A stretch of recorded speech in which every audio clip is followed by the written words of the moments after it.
Assalamualaikum warahmatullahi wabarakatuh. Saya Nadia Laina Nanda dari kelas 11 IPA 4. Saya ingin menjelaskan pembuahan atau fertilisasi, kehamilan atau gestasi, persalinan atau partus, dan yang terakhir adalah keluarga berencana. Yang pertama itu pembuahan atau fertilisasi. Fertilisasi adalah penyatuan sperma dengan otot sekunder untuk membentuk zigot. Kemudian, akrosom sperma melepaskan enzim hidrolitik untuk menembus sel korona radiat dan zona pelusida otosit. Lalu zona pelusida menjadi kebal. Jadi dari gambar tuh ada hari pertama sel tunggal itu zigot, kedua jadi 2 sel, hari ketiga jadi 4, hari keempat jadi 16, hari kelima jadi blak atau kista awal atau kayak pelusida kebal pertama, hari ke-6 sampai ke-7 tahap yang akhir. Hari ke-9 mulai menjadi embrio implantasi. Yang selanjutnya kehamilan. Lama kehamilan itu 266 atau 38 minggu dari awal fertilisasi hingga kelahiran. 2 minggu pertama setelah fertilisasi, zigot membelah secara mitosis dengan cepat menjadi 2 sel, 4 sel, 8 sel, kemudian 16 sampai 32 sel yang berbentuk seperti bola padat disebut morula. Janin dilindungi oleh beberapa membran sebagai berikut. Yang pertama itu ada amnion. Amnion itu membentuk langit-langit berongga yang terisi cairan amnion. Yang kedua ada kantong kuning telur. Itu terbentuk di dalam endoderm. Yang ketiga ada konon. Konon itu merupakan membran telur yang membentuk villi korionik. Yang keempat adalah allantois. Allantois itu merupakan membran yang mengandung banyak pembuluh darah dan membentuk tali pusar. Sel-sel blasid bagian dalam berkembang menjadi embrioles.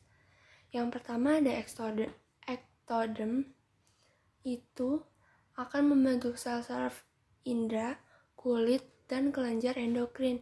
Yang kedua ada endoderm, membentuk saluran pencernaan dan pernafasan.